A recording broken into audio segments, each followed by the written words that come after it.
October 21st, JR. I hope you guys hear the background music playing that we have researched this morning and implemented.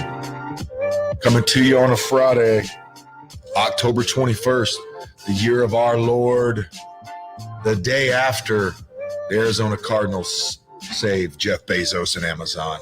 We'll get right into that. What do you think, JR? What's on your mind? Man, happy Aloha Friday, everybody. As you know, we like to get down and be a little bit loose on the Friday, so I'm happy to be here, man. What's going on? Nah, I love Aloha Friday, man. And we do this live show, obviously, sporadically. We have things going on. For those of you that don't know, we are a startup, and I have a full-time gig. My guy, JR, is a professional football player, right? He finished up in arena this past year. He's currently in training. Just like Rocky Balboa himself, he's in training. He's already signed a deal. Tell him where you're going to play in Canada. And that's next May, right? Yeah, so in May, I'll be heading over to Vancouver, British Columbia, playing the CFL, and I'll be playing for the BC Lions. So, yeah, just a lot of time spent one-on-one training. Any athlete knows, like, it's a lonely time, but it's when you find out if you really love the game or not, is when you can go do that shit yourself, so. Aloha Friday is awesome. I'm glad you brought it to us, and we're going to keep it as a mainstay here. We already had planned, hey, come March or May, April or May last year, JR's gone. He's going to go live his dreams and play Canadian football. And due to like personnel things and the fact that I have a full-time gig and JR's doing whatever, we're going to come to the people as we can.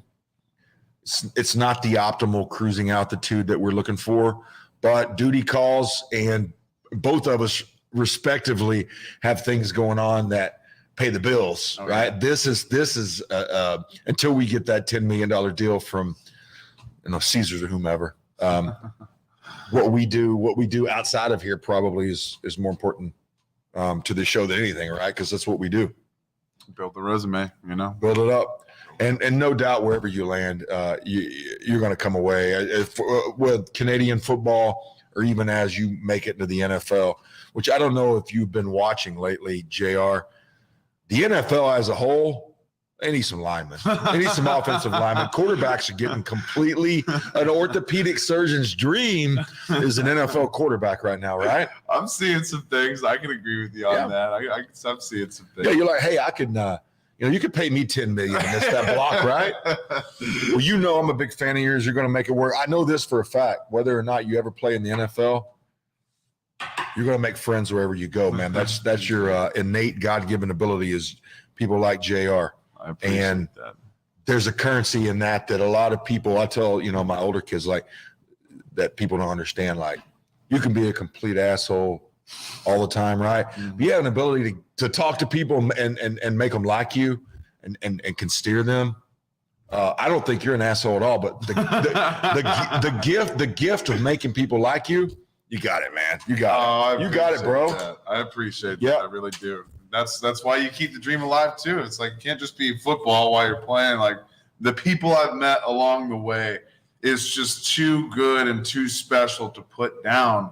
When these people, like, they alter your way of life, man. Like, they'll be at your wedding one day, or they'll be there for you in your biggest moments. And I have football to thank for that, man. So. Yeah, and this going live, and by the way, shout out to, we bring him up occasionally. He's a humble man. Our tech consultant, the guy that makes this whole thing work, Anthony. Glad to have you in here, Anthony, as always. Let's go. We have one viewer going on right now. Guarantee you, it's either my wife, JR's mother. Those are pretty much, we can lock those in, right? Yeah. Exclusive. Premium members. And that statement alone should sum up the very American existence that we have had here, right? Mamas are always going to be there for the most part. Oh yeah.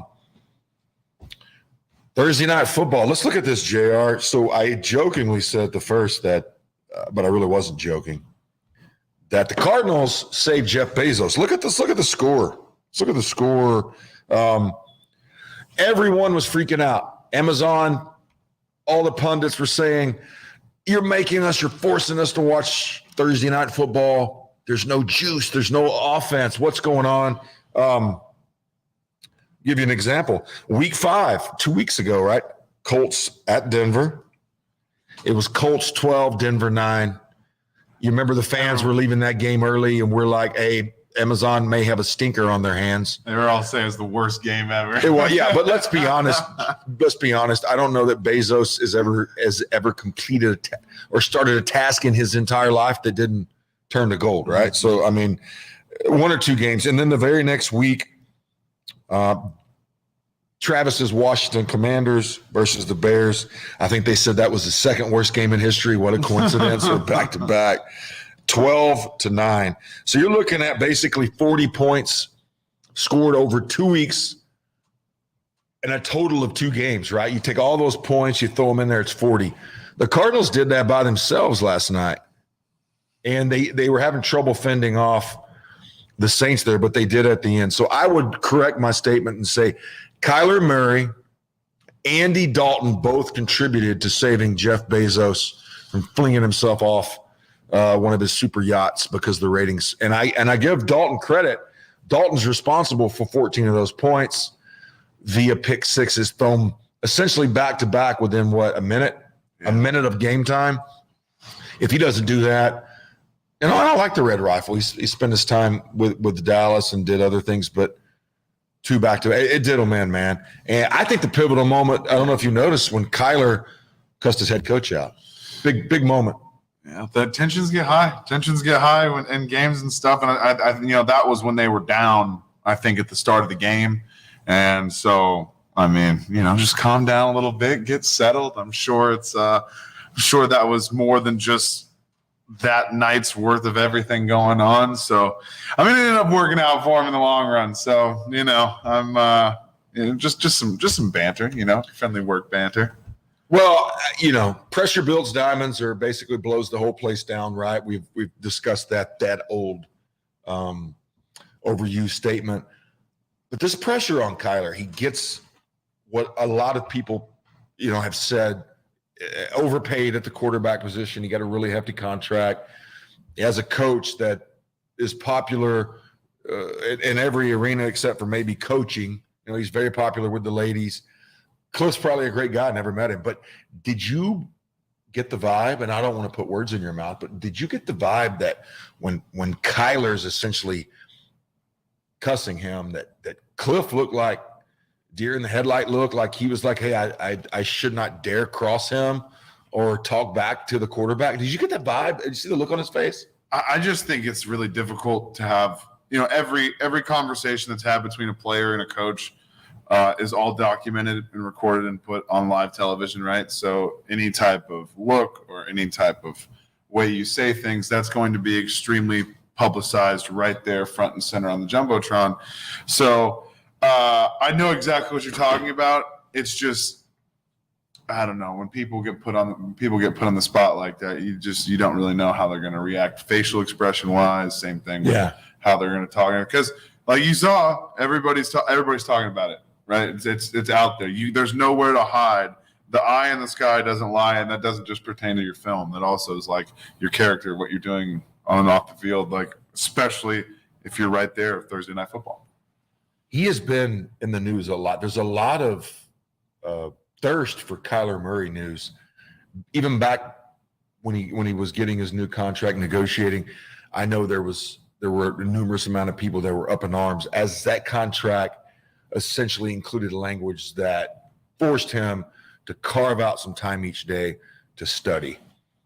There were arguments like, hey, you haven't seen that done to other. I agree that was a really weird situation, but it's a follow the money thing. Is Kyler Murray a top 10 quarterback in the league right now? Probably not. I don't know statistically, but just the eye test on seeing what's going on. Maybe it's the team supporting staff. If he wants some big first downs last night, he went and got a lot of them with his feet.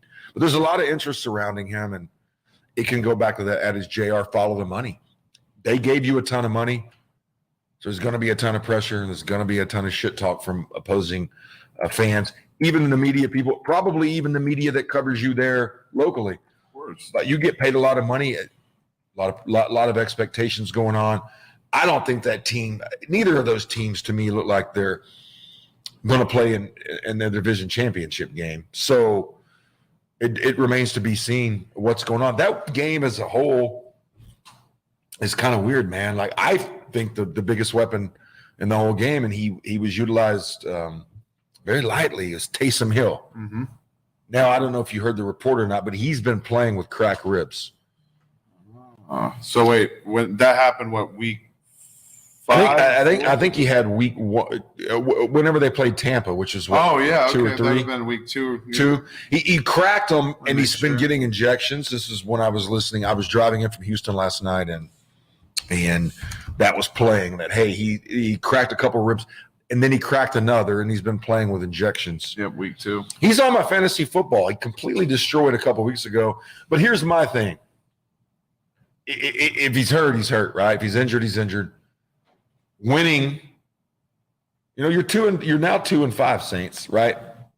If he's hurt, play him is your motto, right? You got him in there for 1 touchdown. Why not play him more? If you're going to have him out there, he's sitting over there hurting. He might as well be getting to score a touchdown, getting to hit some milestones probably towards his bonus. But I don't even know where his contract stands this day, because since he signed one, there's been 2 or 3 adjustments to it. So the last report I saw, anything between 30, he could be making anywhere, JR, between 30 and 95 million, depending on what position he plays. Contract's a little bit in disarray. It's almost like the Saints are scared of Taysom. I don't understand. Well, I mean, he's had massive glimpses of just being freaking awesome, right? Like 2 weeks ago, the guy was going like just on a complete tear, right? So, I mean, if he wants to go out and play, keep doing what you got to do. I want to continue to see more stuff of like this upcoming season. I want to see him out there on the field doing more. I think he's a really good player, and he can make shit shake, man. Like he's not a bad player by any means. So I want to see some more Taysom Hill. Yeah, we need to see some more Taysom Hill. He was a weapon. He's just a big, strong, athletic guy, a playmaker. Yeah. So if he's going to be in for part of the game and you're allowing him to play hurt, I'm being redundant, play the guy. I mean, let's play the guy. You're now 2-5. Jameis is sitting on the sidelines. Jameis, it looked very I mean, you could basically say, what would it look like if Jameis was in there, right? I'll tell you what it looks like. It looks like when Andy Dalton's in there, 4 touchdown passes, 3 picks. That's a Jameis Winston box score. All you did was insert the red rifle in there and said quarterback rating 58.1 QBR. Crazily enough, that he or Taysom when he was back there were sacked. felt like during the game there were some sacks, but I'm showing oh. But he had the 3 interceptions, right? In the first half. I don't know. The game felt weird. Neither of those teams are going to do much. We didn't talk about the big thing. Hopkins is back. I heard him talking after the game as he went in and assured his guys, like, Daddy's back. Calm down. We're going to be fine. He had, I'll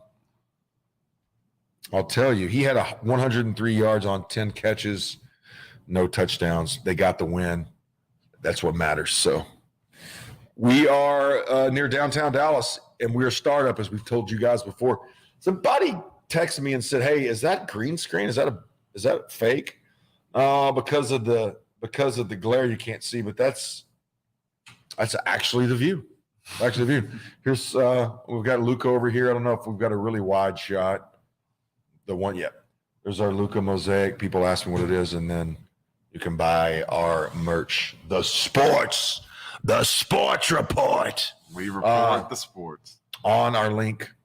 Again, now it looks like your mother and my wife are both. Yeah, we watching. had up to 5 at one point. That's big time. We did. I think somebody accidentally stumbled across something sports related.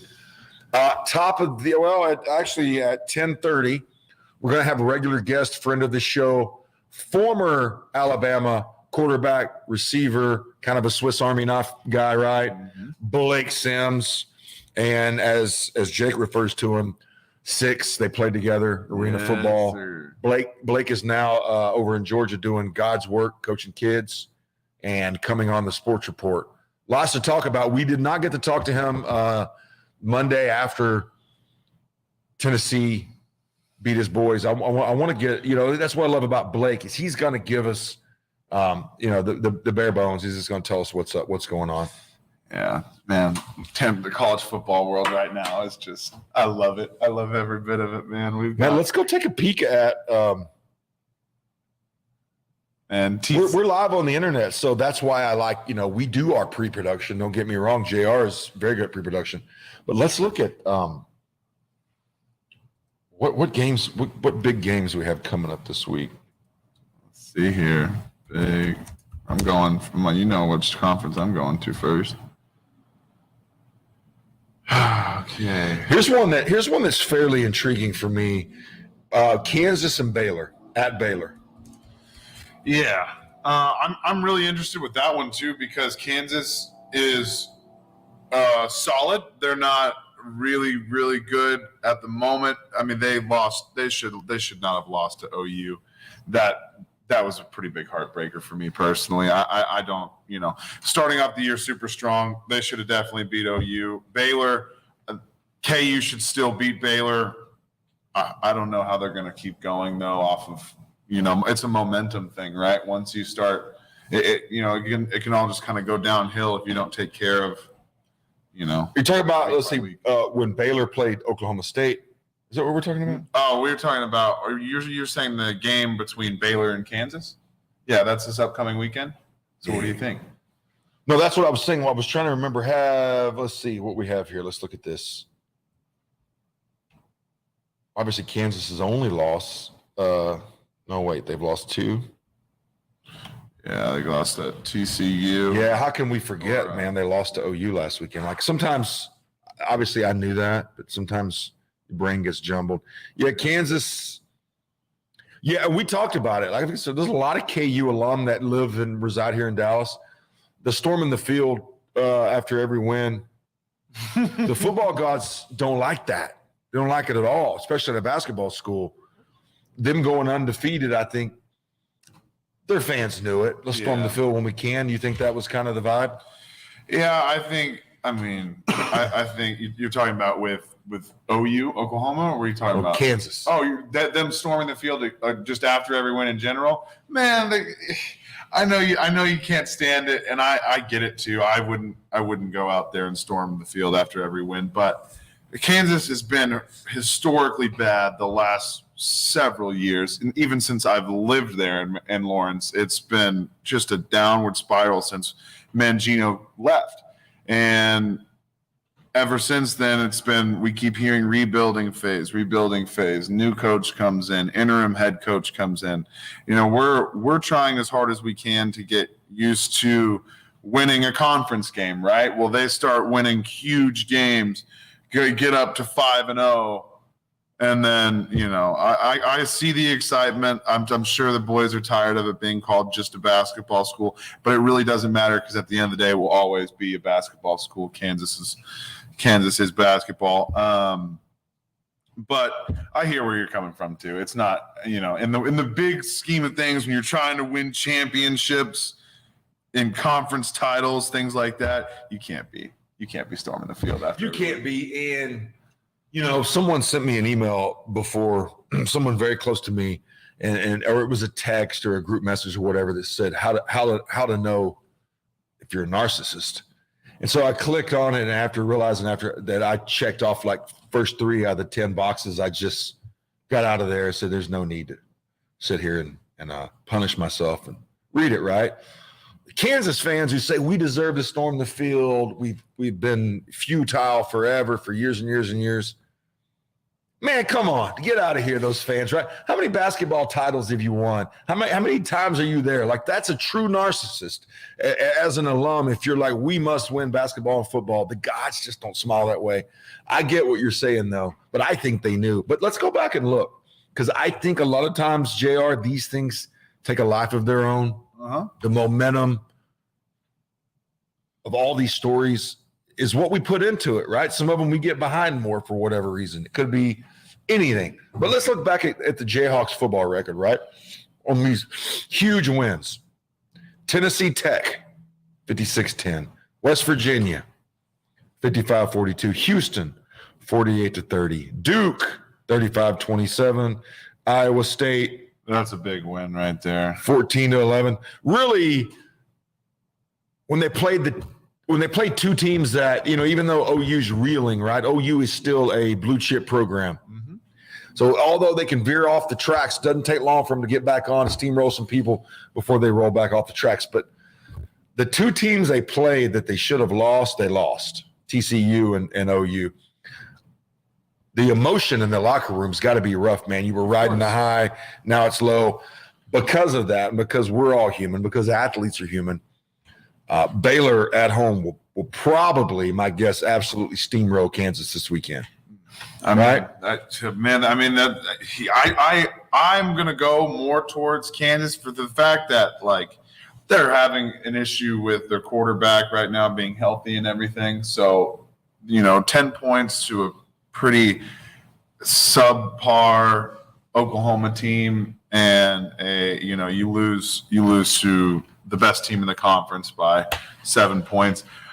I want to see Kansas pull things out. Both the Kansas teams this year, Kansas and Kansas State, I really don't know how to feel, because Kansas State's another one of those schools that's got their 5-1 and their 1 losses to Tulane at the start of the year. Everyone in the conference that they've played, they've beat. So I don't really know what's going on with that. Same thing with Kansas. What's it going to be like for the rest of the season with their quarterback going on? I don't know. But if we can keep lower scoring games than an Oklahoma 52, then, we should have some. I got Kansas. I want Kansas to win. Baylor's 3-3? So yeah, Baylor's 3-3, and they have similar results in the games. What both beat. Baylor was barely beaten by a field goal against West Virginia. They lost by 9. to Oklahoma State, number 9 Oklahoma State. Oklahoma State's good. Excuse me. They're 1-2 in conference, and KU's 2-2 in conference. There's a lot on the line here. They beat Iowa State, but I remember back. Let's see, they've dropped 3. They lost that first week. BYU. Remember that second overtime game? That was a wild game. A lot of pundits, and I believe, correct me if I'm wrong, but you and I discussed before the season started, you were very bullish on Baylor. Yeah. Hey, Baylor. And I didn't necessarily disagree. None of us were bullish, including their own fans and their own players on Kansas. No one saw this, them going on a little run. But it's like a little fire that flares up right after a big forest fire. These little hot spots. Baylor went 5 or 6-0, whatever it was to start. They dropped a couple, and now they'll have some games here where they may still flare up and beat somebody. I personally don't think that it's this week, but that's why they play the games. I look forward to watching it, and I know you and I will be texting back and forth. So let's look at Kansas's record. Kansas 5-2 right now. They're 5-2, man. They could end up. I mean, they could realistically end up at 500. Let's look at the schedule. If they lost at Baylor this weekend, that would be 3 in a row. I mean, you don't want to get in that. You don't want to get in that rut. But doesn't that speak to what kind of KU's built on football-wide? 3-0, losing 3 in a row is no big deal. So they have Baylor. Okay, at Baylor next week, JR. You ready? That's going to be actually. It's going to be. They got to have a bye week. They better rest up for this one. Oklahoma State. Yeah, their schedule is going to get much at Texas Tech. Yeah. A resurgent 20th ranked Texas. Yeah, will come to town before Thanksgiving time, and then they close it out around Thanksgiving with Kansas State. They could lose Baylor, Oklahoma State, Texas, Kansas, and they could lose 4 of the next 5. And that's why those knee-jerk reactions I always laugh about. Like after first 3 or 4 games, they're like, oh, this is going to be a great team. And then at the end of the season, they're 500 or they've shit the bed or whatever. But I mean, that's what keeps the thing going, right? I mean, realistically, they need a game or 2 left to go and make it into a good, some type of quick lanes bowl or something like that. Yeah, they'll be in a bowl. I mean, if they're not in a bowl, which it would be, unbelievably at this point, right? I just compare I compare the Kansas teams this year. Their record right now is like a combined. Their compared record right now is a combined 10-3, and it makes me think of what the same thing with New York and their NFL teams right now. If you were to say this is how far along they would be in preseason when this didn't even happen yet, everyone would say you're absolutely out of your mind. But here we are. It's the world of college football. It's the world of the NFL that we're in right now. Some teams that we wouldn't expect doing as well as they are. Hey, they are, but they still have a season to finish. We got Blake on. We're going to bring our regular guest and friend of the show on here in just our guy, friend of the show, former Bama legend and great, got a couple natty rings. Blake Sims out doing the Lord's work, coaching kids. Come on, you about baby. to pull over, man? We don't want to get you wrecked up. Yeah, I'm about to pull over for sure right now. Sorry about that. No, How y'all we're doing always today? glad to have you.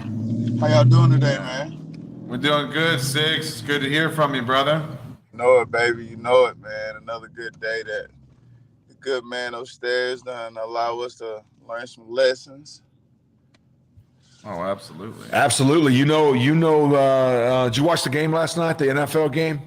No, man, I didn't get a chance to. I was stuck up here at the school training 2 kids and trying to get this off-season program started, man.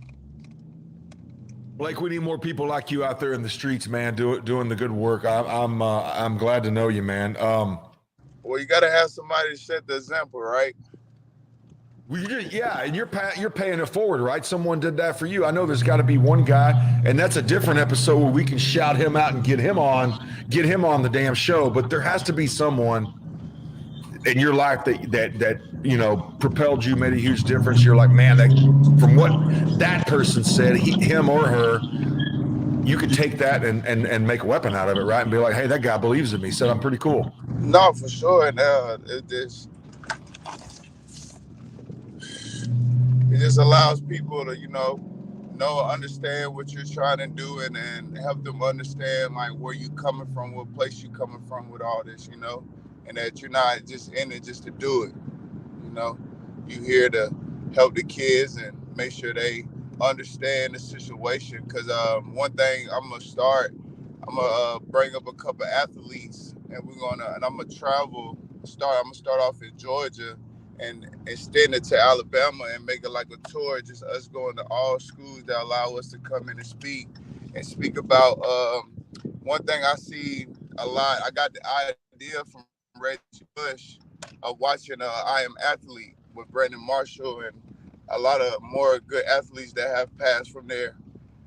Just about an athlete, like, right? So, like, for me, example, I have a life coach that I'm speaking with just so I can come at one, come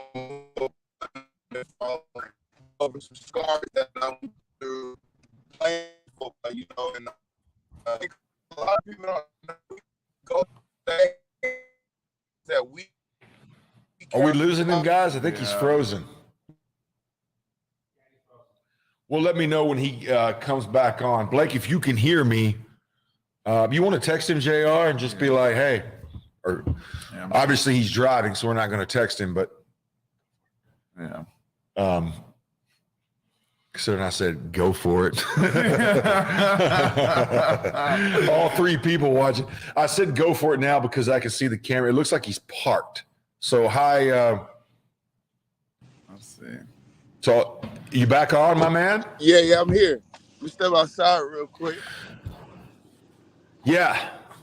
That connection's there. So again, normal guest of the show, Blake Sims. He's on, former Bama. Listen, we did not speak like we normally do on Mondays following the college football weekend. So we all know what happened. You have to be living under a rock not to know that Alabama was robbed of a victory in Rocky Top. There were some bad calls. But I want to start off with something different. JR can maybe get some more game stuff. I'm curious.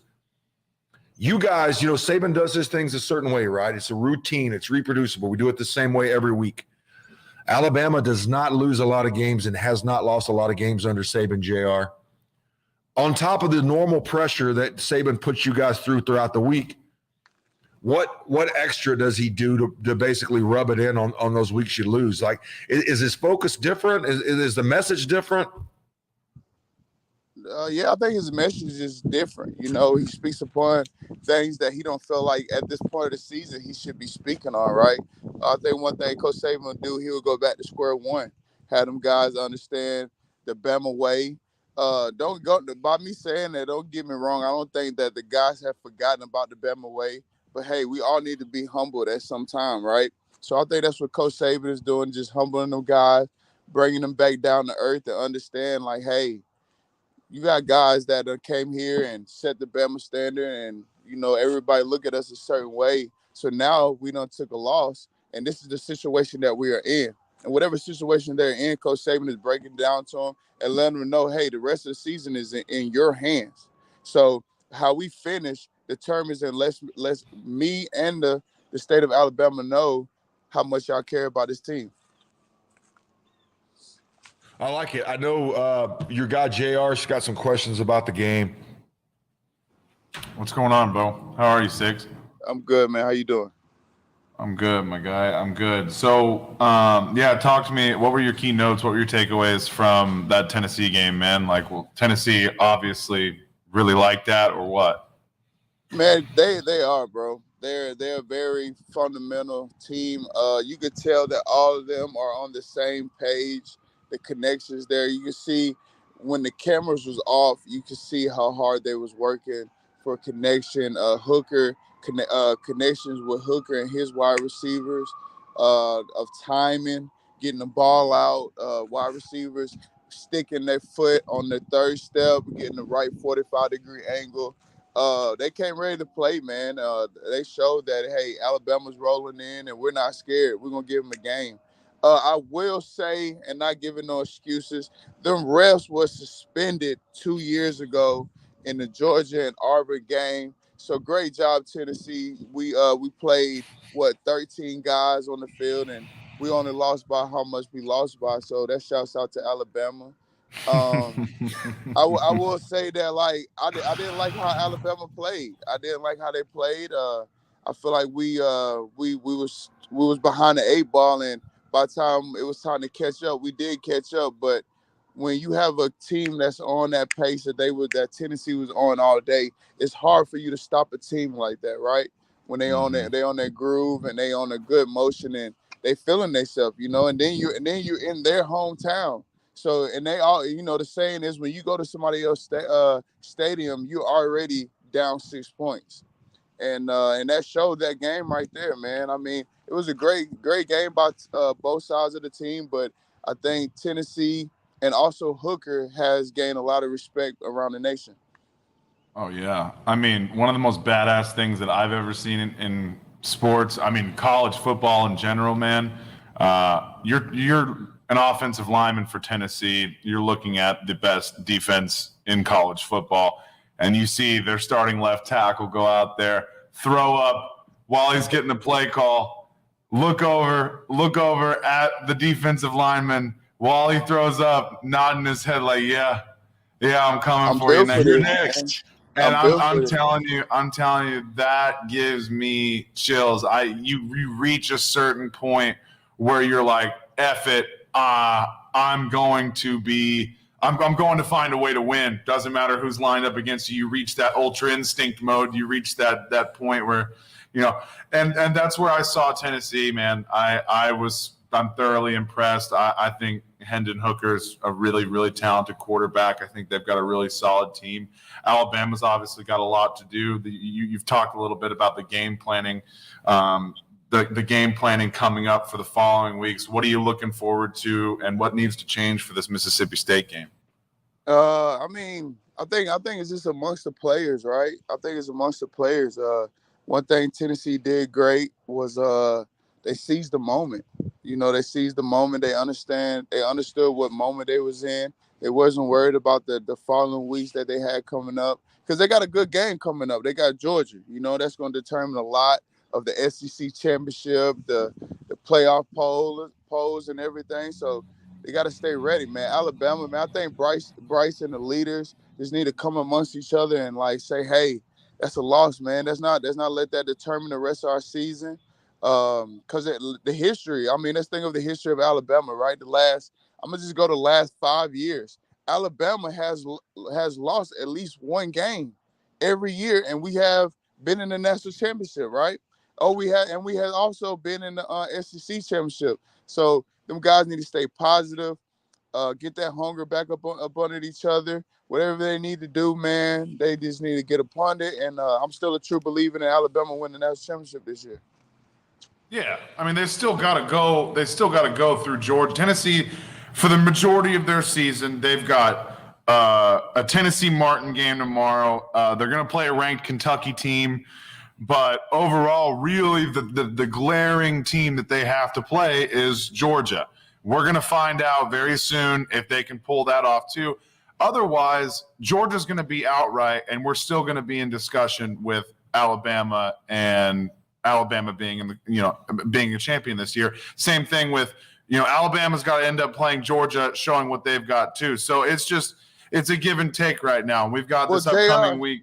What's up? Well, JR will say that you can't cut out Ole Miss now. Ole Miss is making a lot of noise of the way that they beat Kentucky. Right. The way they beat Kentucky and the things that Lane Kiffin is doing over there, man. He's doing a great job. I just hope that he doesn't run on the field and get in front of the camera and tell us to get our popcorn ready again, because if he does that, we're not getting our popcorn ready, man. We're getting the deep ball ready, baby. We're getting the deep ball ready. But Tennessee doesn't have to play Ole Miss in their regular season. Yeah. So because of that, I'm like, okay, well, we're looking if they find a way to go and beat Georgia, then man, they're going to be walking their way in. I mean, you just played Alabama and you just played Georgia. They win those games. It's it's a front line. But I agree with you. I'm on the Ole Miss train though. I love what they got Tennessee, going. It's gonna really test their mindset, man. Like, how are they thinking right now, right? Like, shoot, are y'all feeling yourself? Are y'all feeling big? Because the hardest thing for a great team to do is beat a high-ranked team. Then the following week you play an easy team, and then you come back and play another high-ranked team. So my question for Tennessee right now is like, okay, was that just a one-hit wonder, or are y'all trying to let us know that Tennessee's back in the movement and we don't need to forget about y'all? Because if y'all win this game, y'all just beat Alabama. Y'all got an easy walk in the park. But if y'all come to Kentucky and don't blow Kentucky out, does that change the polls, Like, does that bring Alabama back up to the top 4? or does that or do you keep Tennessee where they at? I mean, those are good points. And Kentucky is a really good. They're a great football team, man. They've obviously took that L to Ole Miss, but Ole Miss is a really great football team. So Most definitely. I agree. But you've got Ole Miss. Their next game's coming up. They've got tomorrow against LSU. They've got Texas A&M. Then they've got Alabama. Then they've got Arkansas, and then Mississippi State. So they have obviously. How many home games and how many away games they got? Well, let's take a look. So tomorrow we've got that's at LSU. Then the next week is at Texas A&M. Let's see. Yeah, so they got the Alabama games at Ole Miss. Well, that's one. That's one. Well, here's how you look at the pathway for Bama to get back. Like Blake said, last 5 years, Bama has one loss each season. They find a way, JR, to get in the national title game. It's going to be SEC West versus East. Top of the leaderboard in the West, Blake, obviously Ole Miss. Bama's second. JR's right. Ole Miss does not have to play Tennessee. However, they do have to play Bama. Yeah. And that I can see this early in the season losing. It's halfway through, right? Which in the rankings perspective, right? You've been on this, Blake, still early enough. All Bama's got to do is get in the SEC title game, and they'll control their destiny right through the natty game again. It's you can clearly see the blueprint. If Alabama wins all the way out, we'll be holding 3 trophies up. No, absolutely. But the only variable in that equation, and we've heard it talked about in recent years, Blake. Ole Miss is good. Kiffin's got them playing. Alabama's trajectory this year basically is going to be determined by how good Kiffin really is. Right. If they beat them, I believe you'll run the table. No, for sure. I agree with you. That game is going to be. For Alabama and Ole Miss. If we speak about Ole Miss schedule, you got 2 great teams that you got to go into their house and play them. Auburn ain't been having a great season, and they haven't been taking time this year to take that little nasty toilet paper that they got and throw it over that oak tree they have. They ain't been doing that a lot this year, thank God. Ole Miss could probably run over them, but then in the following week they have another good game, and they have to walk into Texas A&M Stadium. Even though since Alabama beat Texas A&M, a lot of stories, a lot of hype is not on their team no more, to my knowledge. They're still a great team, and you can't sleep on them, And Ole Miss has to go in there, and if they lose to any of them teams, then it's just going to be another game like it was for Tennessee. It's just not going to really matter. Yeah, if you look at Ole Miss's remaining schedule, and I like that you brought that up, it will be a test to see how good and consistent Kiffin can be. They do have A&M at College Station this weekend, which I've stressed before. My kid goes to school there. We all know, especially Bama fans, it's a hard place to play. Like them or hate them. Their fan base is rabid, very loud place to play. So they play at A&M this weekend.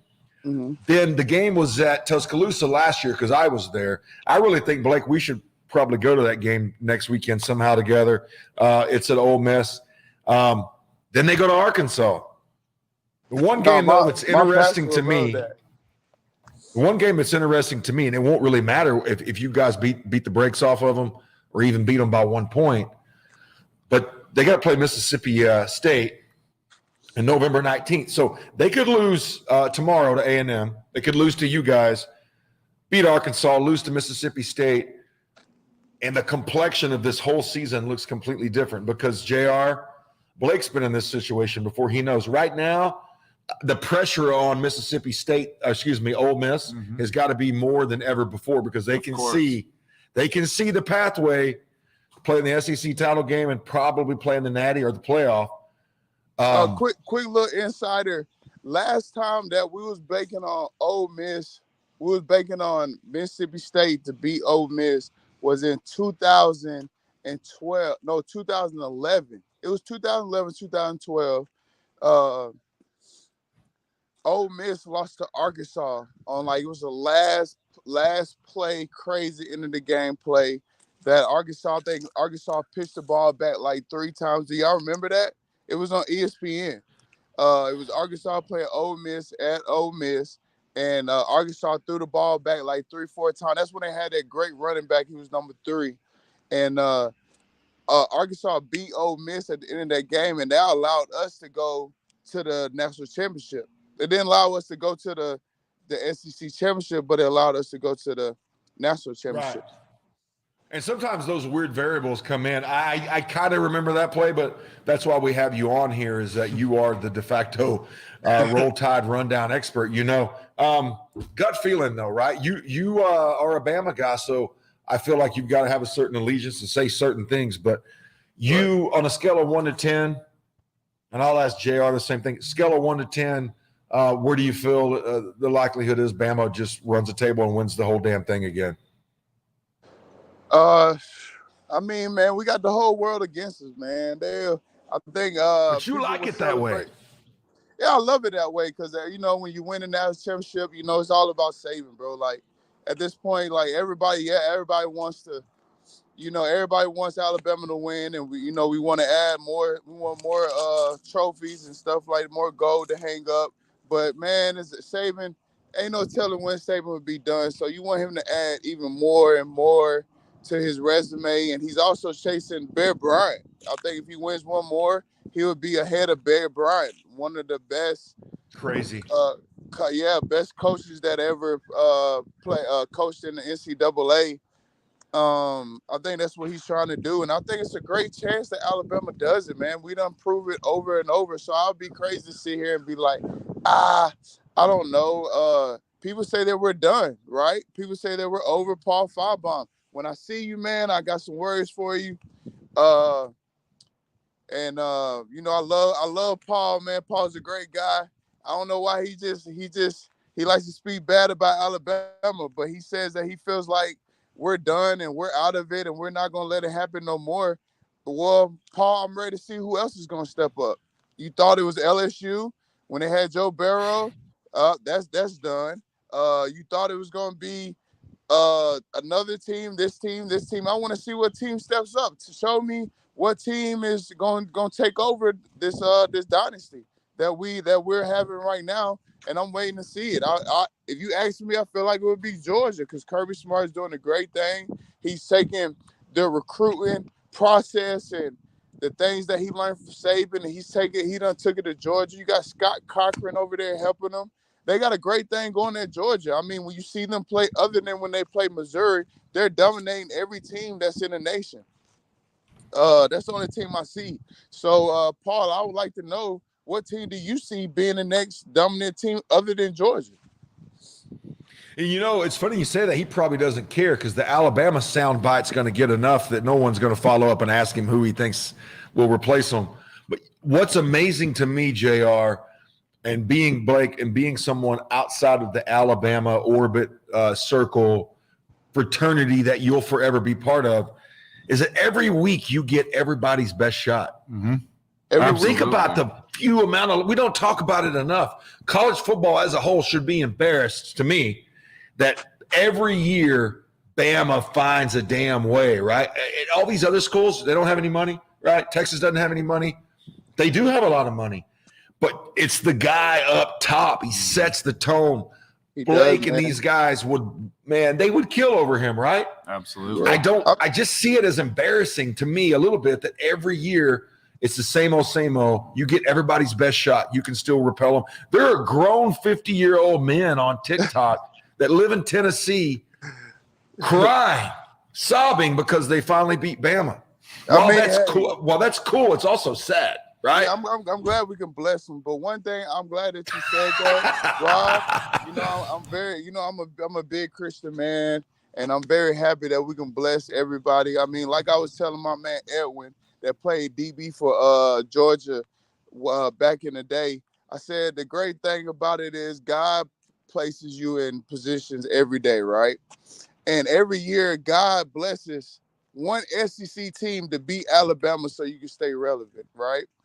And by me saying that, I will say, man, big applause and big respect to all Alabama fans and Alabama players, because one thing Alabama has never done in history, we have never rushed the field, and we have beaten multiple number one teams. I will say when Georgia came to Tuscaloosa and they was number one and we was number two or number three or something of that matter. When we beat Georgia, we didn't rush the field, but we did rush the script. We rushed the script that night, Oh, if yeah. I must say, but we never rushed the field. So I just want to sit here and applaud Nick Saban and the coaching staff and the players of the University of Alabama for carrying themselves very well and very respectfully. That reminds me of when Grandma used to say, "Act like you've been to town before." You know Come what I on, mean? baby. Come on. I think Come on. I think that brings up a good point to, what Randall was talking about with, everyone being tired of seeing Alabama win every year. Well, also, you have a Nick Saban. You have the greatest coach in college football right now. You have the Alabama way of doing things, which is, it's the golden standard of doing things. No one else wants to do those things because it's difficult or it gets mundane or whatever, but it wins championships. I'm not worried about a one-loss Alabama team. The only thing I will say is that their one loss does come from a really, really good Tennessee opponent. But there's not a single team in the SEC besides Vanderbilt that is just a rollover game. Even Missouri makes it hard for a team like Georgia to play. Even, Arkansas even will sneak up on you and beat you. Arkansas is one of those teams where, they will give you their best, and everyone's going to play Alabama their best. Even when I was at a smaller school, any chance we had to play a Michigan or Ohio State or a big-time school, it meant everything to us. And so I'm not worried about you guys losing a game.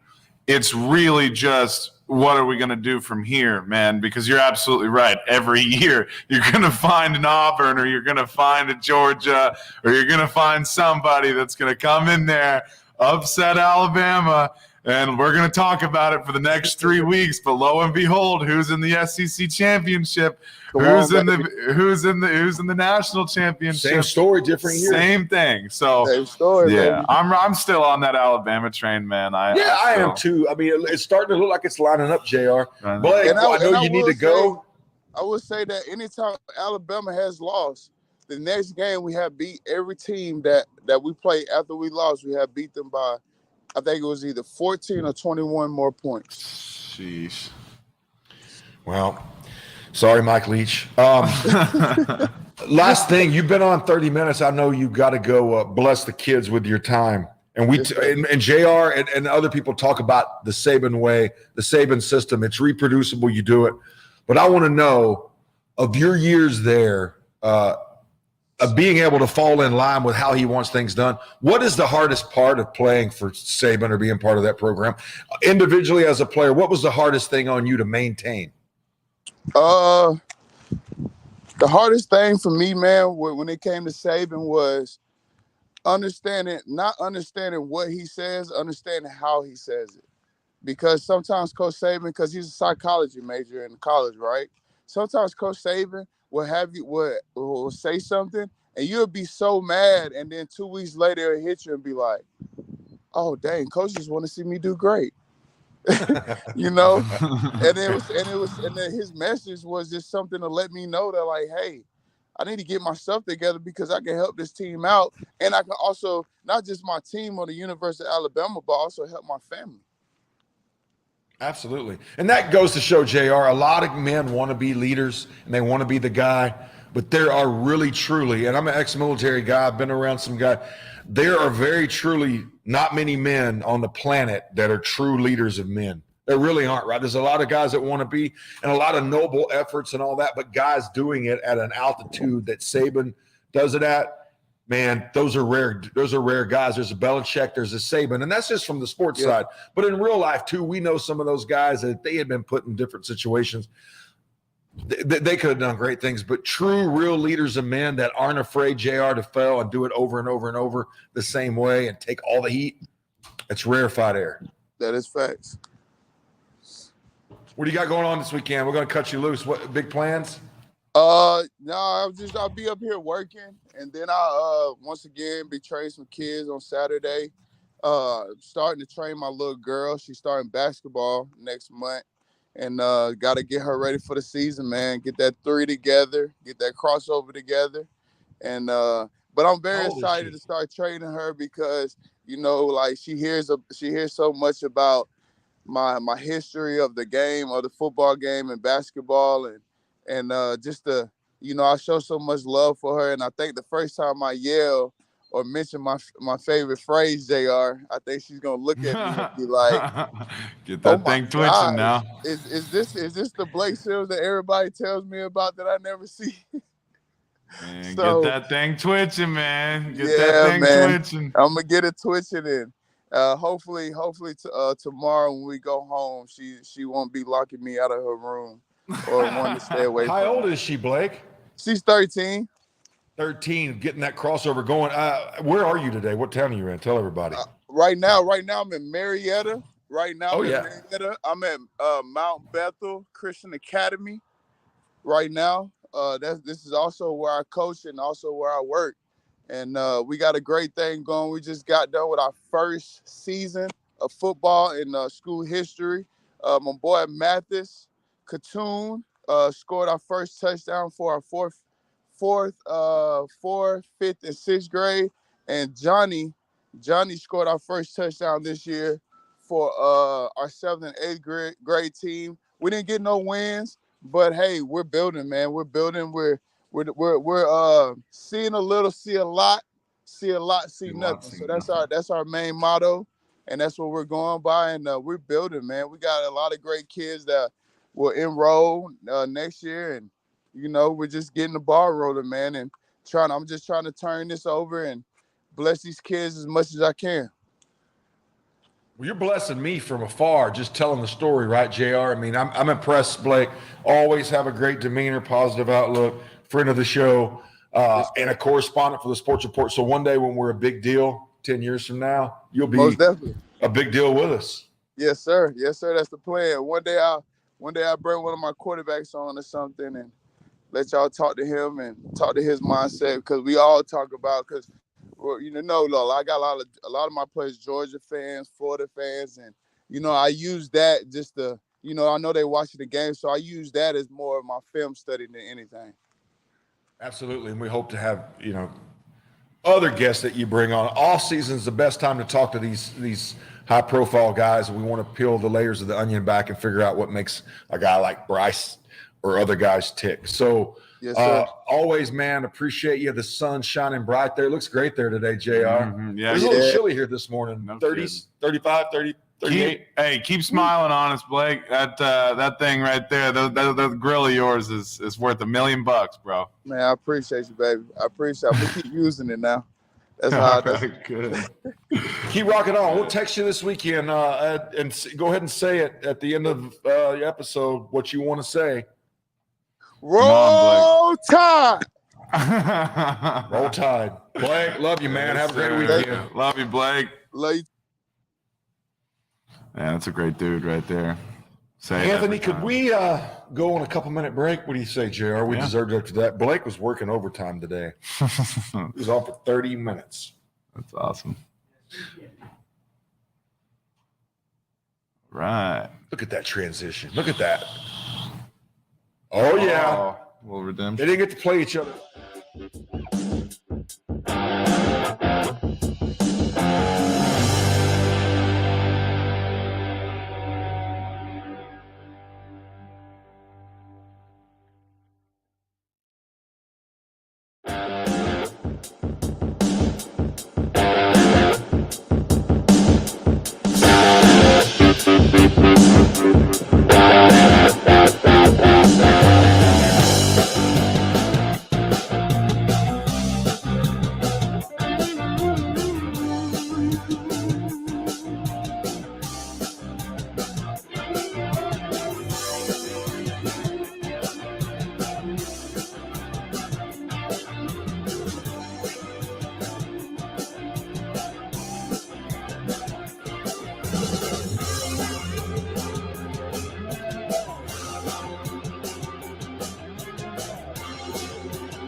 Ooh, what do we have here, JR? October 21st, we are back. We took a little break. For those that weren't watching, JR's great friend, JR brought him to the show. Blake Sims was on, man, with a Roll Tide rundown. Nobody like Blake. Love Blake's that dude, one of a kind. Best dude ever. Comes from a great family. Great family and a great football player. Brings that energy every time. He does, man. He's a no bad days kind of poster child for me. We didn't talk about this before. 3 words, man. Dak is back. Dak is back. Dak is back. And what better time than against the Detroit Lions? Yeah, how do you feel about Seems like a this game? setup. Seems like a setup. Right, Dak comes back. Up until last week, people were saying it was a quarterback controversy. A lot of people that don't really study or know the game or I'm not saying that I'm some great expert. I'm just saying if you look at that complexion of or the landscape of what's going on with the quarterback, and we had a game manager come in, take the place of a highly paid, highly prolific offensive scorer. We led the league in offense for several years. Who was back there? It wasn't Cooper Rush. And don't get me wrong, Cooper's a blessing. Mm-hmm. We look at Cooper's a blessing. He was able to help us win some games. Did he blow him away with stats? No. And the same thing goes for those people that are like, Rush sucks. We're not winning because of him. Man, we're winning because we had a guy who's a cerebral football player back there managing the team, right? Not going crazy, JR. And we had an offensive line that stepped up for this guy for the most part. Very few sacks. When that situation could have really eroded, and it could be like a Burrow situation at Cincinnati where he's getting hit every other play. Yeah. And Rush was able to get around that. What do you think from your perspective? I mean, you look at Detroit, right? Mm-hmm. Detroit doesn't have a very good offense. They're not scoring a lot of points. Is this a setup game for Dallas? Does Dallas come in? Look at what the spread is. I'll tell you. But how do you feel about this game? I think this is a good opportunity for Dak to come in and make a statement. I think that, like you were saying, Cooper Rush has come in and done a great job at doing his job as a backup quarterback. It hasn't been super flashy, but he's found ways to win and not turn the ball over. And obviously, in the past weekend, it was a different type of game. But you're playing the best team in the NFL by win margin, obviously. So this is a very, very it's very important for Dak. It's very important. And I think especially for Cowboys fans to see him come in, spin that ball, look good, put some, tuck you in, make you feel good at night that you've got your starting quarterback like back in action. So, yeah, I like this game. I'll be tuned into this just as much as any other game this season for the Cowboys for sure. I feel the same way. Although it's Detroit and we are expected to beat a 1-4 team, a lot of more eyes than normal will be glued to this, not just from the Cowboy fan base, but from outside that fan base. They want to know the unknowns. Is Dak back? Is he spinning that ball like JR likes to say? Is he being rushed back because the pressure's there? I do not have a problem with this entire situation psychologically, physically, or whatever, although Dak might disagree. I'm okay as a fan and knowing or feeling what he's capable of, JR. Mm-hmm. I don't have a problem with him sitting on the sideline steaming for the last couple of weeks. I don't think it does anything except for positive things. Mm-hmm. I think it's, hey, and I believe him when he said, hey, I've learned some stuff from Cooper. I do believe that they're very good friends. I do believe that they hang out. And I know that for a fact because on Instagram, they were on a big cruise this summer, right? Mm-hmm. They're friendly. But make no mistake, Dak is the quarterback of the Dallas Cowboys. When he's healthy, he gives us the best chance to win.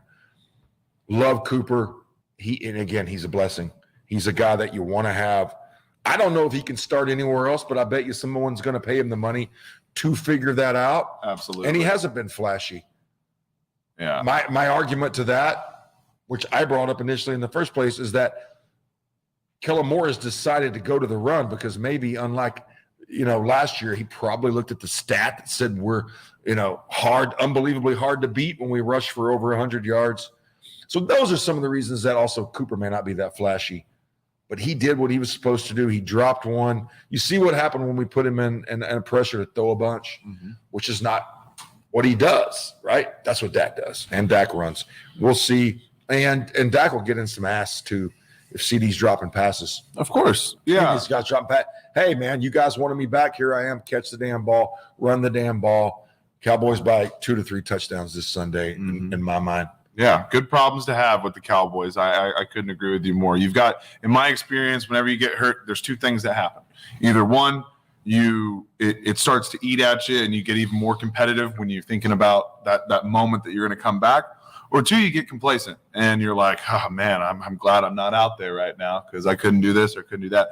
I definitely see that Dak's hungry. Dak's ready to get back out there in the field, and I think everybody else is too. What better game? He's what hungry. Better game? You're right, JR. And I saw an interview with Tyson or something clipped up yesterday where Parsons said he's never met a leader like Dak. First one in, first one out.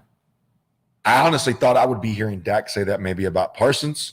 So when you hear the lion of the jungle, the current lion of the jungle, the current talk of the NFL defensively, and what I believe to be our overall best player, when you hear him singing the praises of Dak Prescott, that he's an all-world kind of leader, like he's separate, he's special, he's always smiling. When your defensive stud, and again, being redundant, the best damn player on the team, Micah Parsons, says, Dak Prescott is my leader, my quarterback. Man, it makes me feel good. It makes me feel really good as a fan. Usually don't wear the cowboy hat. I'm wearing this. I'm a Dak guy, man. Always have been since he came into the league. I'm wearing this cap today because it's a big weekend for Cowboy fans. Going to be a big weekend. Wanted to get a sidebar personally here for a second. Also going to be having a big get-together for my mother who starts very, very intensive chemotherapy next week, JR. That's what mothers do, the hard shit, right? Mm-hmm. You know what I mean? Moms do. And I have no reason to believe she's not going to make it through this and pull through. 3 tops of can't. We try to stay positive here. But, Mom, when you're at the house Sunday and we're carving pumpkins with my kids or grandkids, if you think I'm going in to go to the restroom, it's just me going to check on the Cowboys score. We're going to win and everything's going to be fine, right? And I believe my wife's making taco soup. Oh, yeah. Nice. So, yeah, your mom's a hero, man. Your mom's a hero. Thanks, buddy. Appreciate that. She needs to hear those words of encouragement. We usually like to go to about 12. So for those who care about us, it's usually my wife, JR's mom. Anthony keeps showing up. The show will look a little bit different going forward. JR is training. I'm kind of in and out, so it'll go from here sometimes. Sometimes it may be from where JR's apartment. It may be JR only, may be me only. We said a couple months ago when we met, we had a goal to make this happen, and so we're the end goal is still there. We're just taking a little detour going around. JR, consistency is key. I know we had Travis last week. Travis is still banging out great content for our social media pages. He's had several videos. He's a specialist in Where Are They Now and origin stories, and 300,000 something followers on those social media accounts is a big deal. He brought that talent over to us. Instead of him coming into the studio every day, an hour and a half to 2 hour away from his kiddos and being away and having to feel those pangs of like, hey, what's going on? We said, look, keep it back home, right? Work with us remotely. So Travis, we have that going on and keep up the great content. Anthony's trying to help us get situated where we're more on cruising altitude, JR, where we can kind of operate the buttons. What big NFL game are you looking at this week as a final closing thought here on what's going on? Well, right now I'm kind of irked this week because in fantasy I've got Josh Allen. Obviously, he's on a bye. Bills are on a bye. I was just looking at this, so I do want to see I think Travis will get a kick out of this one, but I do want to see the Packers and the Commanders play. I think the Aaron Rodgers is still, they've had their fair share of woes, but Packers are still favored to win. I'm just curious. I've still got Heineke, and I got a 2-quarterback league going on with fantasy, so I gotta see him put up some points, man. Need the points, baby. Need the points so bad. I'm at like a 4-2 record right now, and I've got the guys to do it, but everybody's got to be healthy. So, Yeah, at 1 p.m. Eastern time at FedEx Field in Landover, Maryland on Sunday, there will be an absolute bloodbath going on because the Green Bay's dropped 2 in a row. I think it's time. Hell hath no fury, like an Aaron Rodgers scorned. I promise you, right? He's coming. Sheesh. Would be the some serious questions would be asked, but probably not answered if Green Bay loses that game. They will be not in good situation there. Another game that I find to be somewhat interesting, it's the NFL, man. They're all interesting. Indianapolis at Tennessee. I want to see what's going on with that one. Man, Seattle at the Rams could be interesting. It's an afternoon game. Texans Raiders, man. Did we get a chance to talk about Texans Raiders? Yeah, Texans Raiders. Yeah, I like that a lot. You've got two teams that are really struggling to find some wins and finish these games, but the Raiders could use this win, right? Oh, absolutely. But the Raiders are favored. So yeah, they're going to be favored. Most people are going to be favored against the Texans, but Las Vegas, as far as what they built, JR, they've got Carr. They brought in. Big fancy flashy receiver, basically shoplifted him right from Aaron Rodgers, and it's probably a big reason. Devontae Adams is the big reason that Green Bay is not successful right now. The inner workings of that, why it happened. I mean, I think he was destined to leave. He and Carr want to play together. Christian McCaffrey, I think, did you bring it up at the start of the show? We haven't brought it up yet. No, traded, yeah. To San Francisco for some draft picks that will take place over 2023 and some in 2024. I sent that out into a group text that Christian McCaffrey's been signed by San Fran, thinking it would elicit some wows and some other. You know what the main thing I kept getting back, JR, was and one of the guys in particular said, is Christian, with all of his injuries and the few amount that he's played, 10 games in like the last 2 years, is he still considered a very big asset, or is he not? Was it a bad trade? No, I don't think it's a bad trade at all. I think that he gets with the right scheme, the right offensive scheme where he gets placed, put the ball in his hands, he's going to make something happen. I want to read this glaring thing out that I saw earlier. Because of this trade, now the 49ers will have 5 picks in the 2023 NFL draft as of now, round 3, round 3, round 5, round 7, round 7.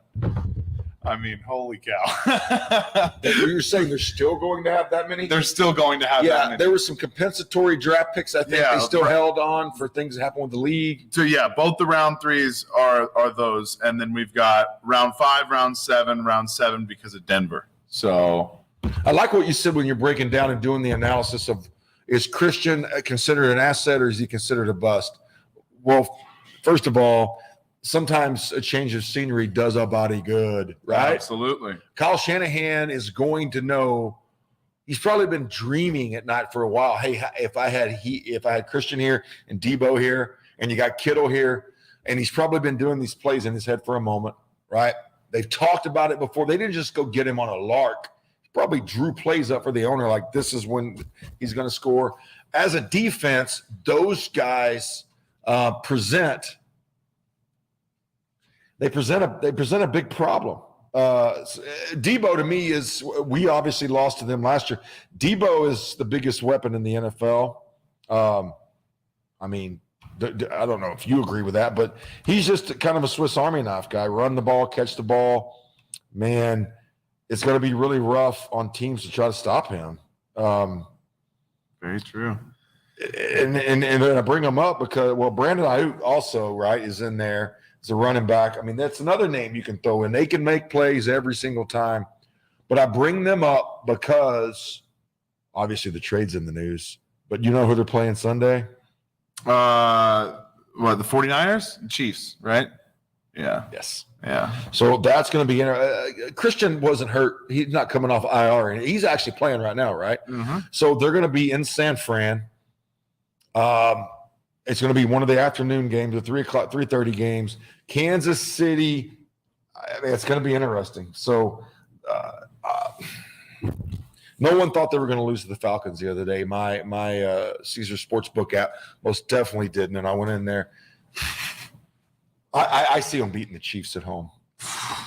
I do see. That's going to be a really fun game to watch. I mean, I think it's going to be a very, very close football game. I'm taking the Chiefs, but not. I mean, I wouldn't say by a lot. I think it's going to be, to me, almost as exciting as Chiefs Bills, because a lot of people went into that game saying, "Hey, look, we're going to watch it because we're required to watch these two master quarterbacks work." Most people went into that game already thinking the Bills, and correctly so, were going to win the game, and they did. I'm trying to remember. So awesome. Without doing research, it's been a minute probably since KC's dropped 2 back-to-back. Yeah, I can't. I'm trying to think off the top of my head. Who's playing past the 2 years? let's see, who's playing the Monday night game? Oh, Monday night game. Excuse me. I don't know how the Bears keep getting in prime time as well. It's Bears at New England. At the Patriots. The Sunday night game. Did we establish and say that Tua's coming back? Yes. So it's going to be Pittsburgh at Miami. Okay. Is Kenny back? Pittsburgh, was he ruled out? Did he get hurt? Okay. Well, I'm looking at the article here an hour ago. ESPN, the mothership, Kenny Pickett is cleared concussion protocol. So 2 young, exciting quarterbacks that we all want to see. One highly, highly, highly talked about nationally. One really only talked about there in Pennsylvania. Mm-hmm. Maybe not as much national exposure. Tua's obvious reasons is getting talked about. But, hey, man, I think Pickett embodies what that whole Pittsburgh Steeler fan base loves, that blue-collar mentality. He went to Pitt. He got up and fought a guy when he thought he perceived he got a late hit. I think he's going to work out just fine there. I'm salty. I'm still salty about Tampa Bay dropping that one last weekend. I just with the Steelers, man, that just drives me absolutely crazy. But whatever. That's just the way it works sometimes. We still haven't. I mean, we brush on it. I feel like a lot of it, we talk about quarterback stuff. We talk about the Dallas Cowboys, obviously. But what's going on in New England right now is awesome. That little zap attack going on with him and Mac Jones. Whenever Mac Jones ends up being fully cleared, ready to go, which I know should be sometime soon, Bailey Zappi definitely needs to be talked about a lot more. I'm a big Mac Jones guy too, but who's playing this week? Bailey Zappi. Let's see here. Let's. I was reading something. Maybe one of those insider reports. They told us, a source told someone that maybe there was Mac Jones drama even before Zappi was playing. Does Mac Jones look like a guy who engages in a lot of drama? You know what I mean? Or it looks more like the guy where you're like, everybody gets to voice where they want to eat, and he's like, I'm cool with where. Yeah, Mac Jones seems like a pretty chill guy. Yeah, for the most part. But who knows? Maybe he's Mac. If you're a massive prick, come on the show and tell everybody. Let us know.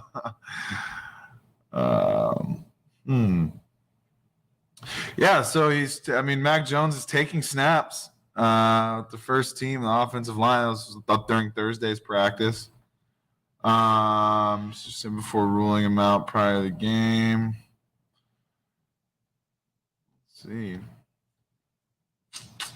Well, I think we went an hour and a half today as we ease back into it. I know JR and I are looking at he and I are both looking at different games. We did do half of our normal pre-production that we did, frankly, because we had stuff going on. JR's moving some stuff in and out of here. I was in Houston the last 2 or 3 days, and we try to keep this dream alive for our 2 viewers, my mother, my wife, rather, JR's mother. So we got to keep those 2 ladies happy. But we keep doing this. We keep doing the grind. It's costing money, but we keep doing it because we think, we just got to get through the other side, right? Mm-hmm. Got to get a deal. Absolutely. Got to get DeMarcus Ware in here. Also talking to Dez's people. Dez, all the time you're running around here in Dallas-Fort Worth talking about your big – and he's making some big bets, JR, on the Cowboys. You could be in here. This could be your new cathedral where you could come in and talk about your NFT company you have. Talk about the bets you have coming up. Talk about your love for the Cowboys. And help us get to the bottom of, are you and Jerry Jones really buddies, or are you just playing possum? Come on. I know you wanted him to sign you back in the day, but JR, I'll let you close it out, man. Whatever final thought you have as we head into the weekend. Man. I feel that Tampa Bay will rebound. Cowboys will win with their first week back with Dak. Green Bay will roll. Yeah, I think. And either the Jets, when people ask who's going to have a better record, the Jets or the Giants, I'll say this. They both lose this weekend. They both lose this weekend. What do you got? Yeah, just pay attention to the shift of college football. A lot of things going too. I know NFL is big time. We're in the nitty and gritty of it right now, and games that really start to matter. That's the same thing with college football, man. I keep bumping it up. My Bows got their dub against Nevada this past weekend. They play a Colorado State team. Y'all should win this game. Go win that game. Very proud of y'all boys. The Sports Report, outstanding. Love to be a part of it. Learned so many awesome things along the way. So a lot of great football happening this upcoming weekend. Let's see what we got going. Yeah. There's nobody I'd rather have here on the side, JR, than you. We understand and talk about how important this is to you and I outside of it. And honestly, I have not ran into any other person through this that I felt the same thing that I did for this, even though we struggle with getting viewers. I do know this, man. Our view looks awesome. Our tech guy's awesome. We're finally at cruising altitude on those things. We have the studio. We just consistency and guest, and we could sit here and talk all day about different things in sports, right? But no one wants to hear that. But anyway, we're out. Anthony, thanks, bub. We're gonna do some work. We're gonna do some work after this. Streamline the show, make it easier to operate for a single or two people. But anyway, signing off. Everybody be extremely safe this weekend. Happy Aloha Friday. That's it.